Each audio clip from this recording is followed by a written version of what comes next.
থামলে কেন মা? বলো মা, বলো। তারপর তোকে নিয়ে ছুটতে ছুটতে আমি একটা চলন্ত বাসে উঠলাম। বাসটা দ্রুত গতিতে চলতে লাগলো, কিন্তু বাসের ভাড়া দিতে না পারায় আমাদের নামিয়ে দিল এই চন্দনপুরে। এখানে পরিচয় হলো এক মহাশয় ব্যক্তির সঙ্গে, যাকে তুই দাদু বলে জানতিস। তিনি আমাদের আশ্রয় দিয়েছিলেন। তাহলে আমার বাবা দাদা আর সাধুটা কোথায়? জানি না রে, জানি না। তারা বেঁচে আছেন, মারা গেছেন। 12 বছর অপেক্ষা করে যখন তোর বাবার কোনো সন্ধান আমি পেলাম না, তখন এই সমাজের নিয়ম অনুসারে আমি এই বৈধব্যের বেশ গ্রহণ করতে বাধ্য হলাম রে প্রতীক, বাধ্য হলাম।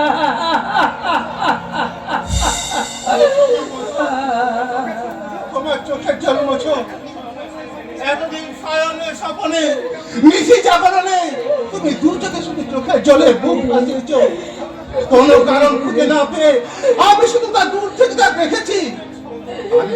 আমি কোনোদিন স্বপ্ন ভাবিনি তোমার এই চোখের জলের পেছনে এমন একটা ইতিহাস লুকিয়ে আছে।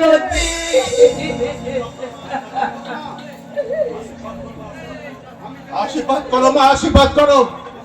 আমি যেন সমাজ সংসারের বুকে দাঁড়িয়ে তার সুরে চিন্তা করে বলতে পারি, বাবাকে দাদাকে কেড়েছিস তোরা, ভেঙেছিস ঘর বাড়ি। সেই কথা কি আমি জীবনে মরণে কখনো ভুলতে পারি?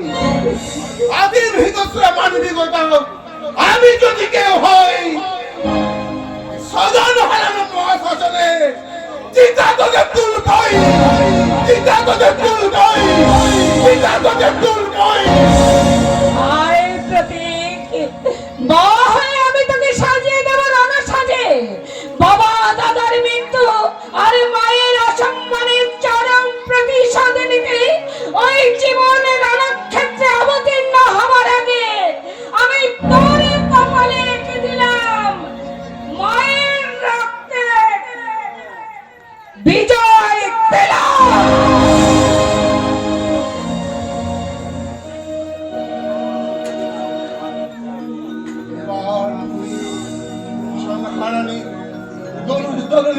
আমার তুমি প্রেরণা জাগাবে।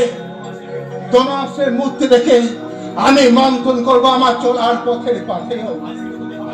আজ থেকে তুমি আমার পূর্ণ কোটরে মায়া মা। আর আমি তোমার পদতলে বসে উচ্চারণ করবো সেই পবিত্র মহামন্ত্র।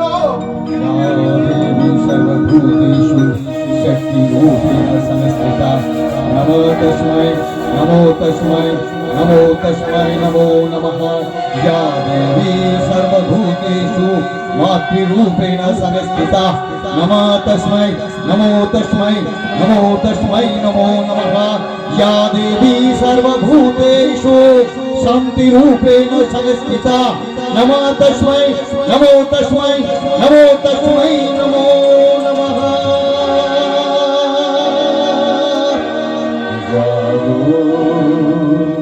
তুমি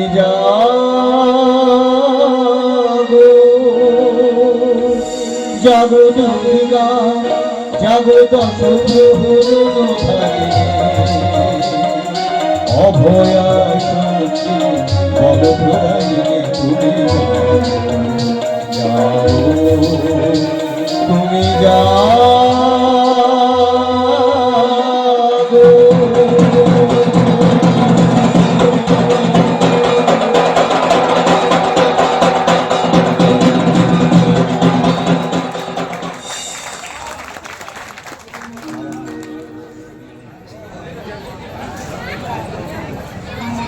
যতই মায়ের পুজো দিই ওই পাষাণে মায়ের মন কিছুতেই করবে না। নইলে এই যে জলান দেওয়া ছয় করে দিনে 5 বার ঘাটে যাচ্ছি।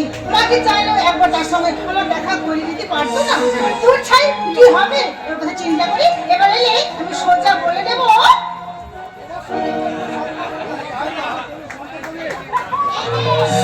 এই যে মশাই কথার কাছে বললেন, খুব যে দরদ দিচ্ছি। কি আছে? তুমি যখন আমার সঙ্গে কোনো সম্পর্ক রাখতে রাজি নও, তোর আমি চলেই যাচ্ছি। এই যে মশাই চলে যদি যাবে তাহলে এসেছিলি কেন? কি আর ডাক অপেক্ষা করা সম্ভব নয় বলে আনন্দিতা ঠিক আছে আমি কিছু বলে গেছো তাও একটু তাকিয়ে চলো না তাপিয়া একদিকে প্যাকের মধ্যে একটা সত্যি ফুটে পদ্ম। এমন সম্পর্কটা ভাগ্য তুমি কোথাও হতে শিখে পাপিয়া কেন তোমার কাছে তোমার এই বুকে মাথা রেখে শুধু এই আর কিছু না যে দেশে রামধনু এঁকে প্রেমীরা কবিতা লেখে চলো না সেই দেশেতে কেউ দেখতে পারি না যে দেশে রামধনু এঁকে প্রেমীরা কবিতা লেখে চলো না সেই দেশেতে কেউ ঘুরে পারি না কোথায় কুঞ্জন সমুদ্র কোথায় কুঞ্জন সমুদ্র শুনতে পারি না যে দেশে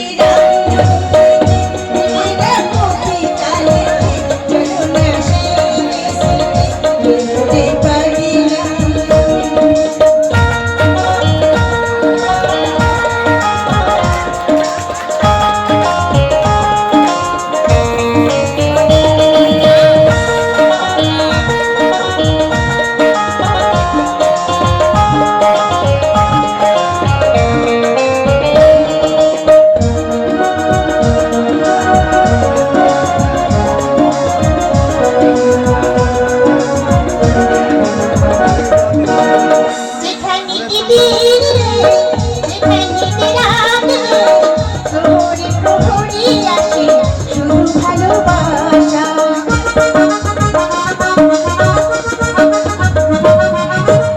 যেখানে দিদির যেখানে রাত প্রহরে প্রহরে আসে শুধু ভালোবাসা চারিদিকে কেউ নেই কেউ নেই শুধু আছে দুজনে দুজনে দুজনে কেউ তা দেখতে পাবে না যে দেশে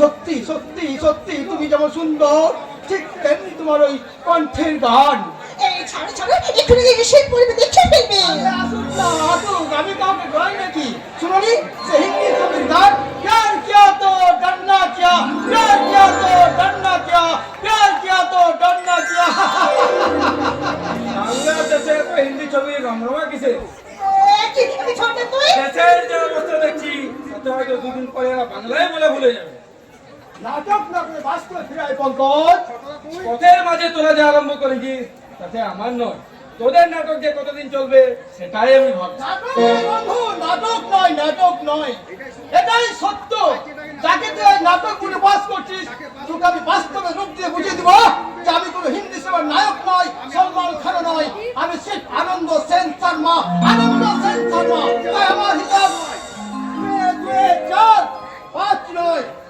আসি পাপিয়া বাই বাই ওকে ওকে তবে গান খেলে আর কতদিন চলতে যাবে সেটা আমাকে বলতে হবে কেন মূল আসামি তো সে বলে গেছে তা আমি জানি রে পাপিয়া তা আমি জানি তবুও জানি না কেন মনে খজানা অসংখ্য দিন রাত আমাকে খোলা করে বেড়ায় আর ঘুমের ঘরে স্বপ্নে দেখি তোকে যেন কোনো এক শয়তান আমাদের বুক থেকে ছিনিয়ে নিয়ে যাচ্ছে না তা কোনোদিন সম্ভব নয় পৃথিবীতে এমন কোন শক্তি নেই যে আমাদের একমাত্র আদরের বোনকে আমাদের বুক থেকে ছিনিয়ে নিয়ে যেতে পারে কি রে তোরা দুই ভাই বোন পথের মাঝে দাঁড়িয়ে কি করছিস কি আর করবো দাদা আমি তো জল আনতে যাচ্ছিল, হঠাৎ ছোটদার সঙ্গে দেখা হয়ে গেল। না কি রে? ওই দেখা ওটাই পথের মধ্যে একটু গল্প জুড়ে দিলাম আর কি। কিরে মুখ পুরি, তুই জল ফেলে তুই এখন থেকে যাবি না? দাদাকে আমি সব বলবো। এই যাচ্ছি, যাচ্ছি। এই দেখো না, যেন ঝড়ক্কা। কি যেন বলবো বলছিলি মঙ্গল? ও কিছু না দাদা, ও কিছু না। তুমি তো তোমার ভাই বোনদের চেনো, আমরা কখন যে কি বলি তা আমরা নিজেরাই জানি না। তোদের দুটো পাগলকে নিয়ে তো আমি বেঁচে আছি রে ভাই। কিন্তু দাদা তোমার কারখানা কি হলো তাও? এখন খোলার কোনো লক্ষণ নেই, কারণ ওই সুভাষের মৃত্যুর ক্ষতিপূরণ না দিলে আমরা কেউ কাজে যোগ দেব না। কিন্তু মালিক পক্ষ কি বলছে? ওরা এখন গায়ের জোর দেখাতে চাইছে, বলছে অবিলম্বে কাজে যোগ না দিলে তারা কর্মী ছাঁটাই করবে। এটাকে তুমি বললো নাকি? মগের বলো কিনা, তার কৈফিয়ত কি তোমায় দিতে হবে নাকি? এটা তো ওই, এটা মানব কায়দা প্রশ্ন। তাই নাকি? But your real member young man, মানবিকতা আছে বলেই তোমার দাদা আজও বল তবে চাকরি করছে। আমার দাদা কাউ দাদা নয়, সে তার নিজের যোগ্যতায় চাকরি করছে।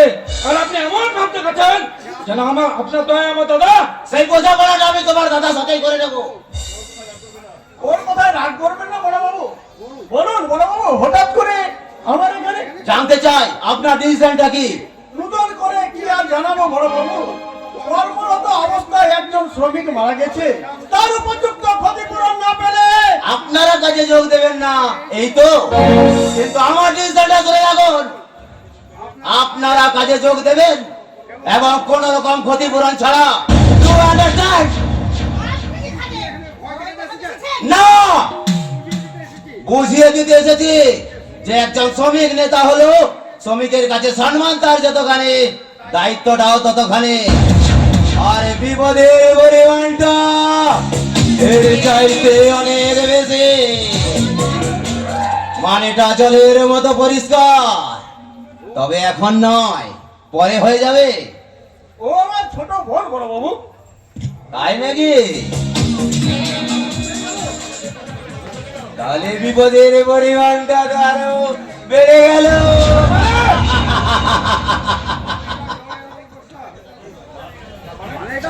আর মানে মানেটা জলের মতো পরিষ্কার, তবে এখন নয়, পরে আমি ঠিক আদায় করে নেব। আজ আমি আসি, আশা করি আগামী কয়েকদিনের মধ্যেই সম্পূর্ণ শর্তবিহীন ভাবে আপনি কাজে যোগ দেবেন। নইলে নইলে বেথায় আমার নাম বিশাল।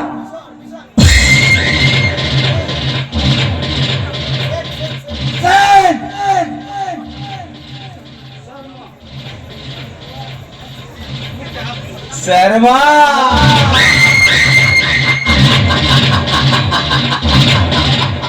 কথাটা মনে রাখবেন। দাদা শয়তানটার কথা থেকে কিছু বুঝলে? একেবারে এই যে বুঝিনি তা নয়। কোনো কিন্তু নয় দাদা, কোনো কিন্তু নয়। ও শয়তান আমাদের মুখের গ্লাস নিয়ে ছিনিমিনি খেলেছে, তা আমরা মেনে নিয়ে আজ চোখের জল ফেলছি। তাই বলে আমাদের আত্মসম্মান আঘাত দিয়ে চর্চা করলে আমি ওকে তোমার মালিকের ছেলে বলে ছেলে কথা কি বলে দাদা?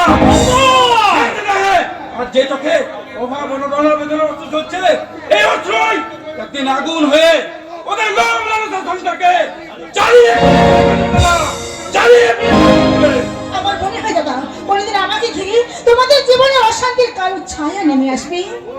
ওরে বোন, নিয়তি রমক বিধানে তা যদি কোনোদিন নেমে আসে, তাহলে আমরা এই দুই ভাই বুক পেতে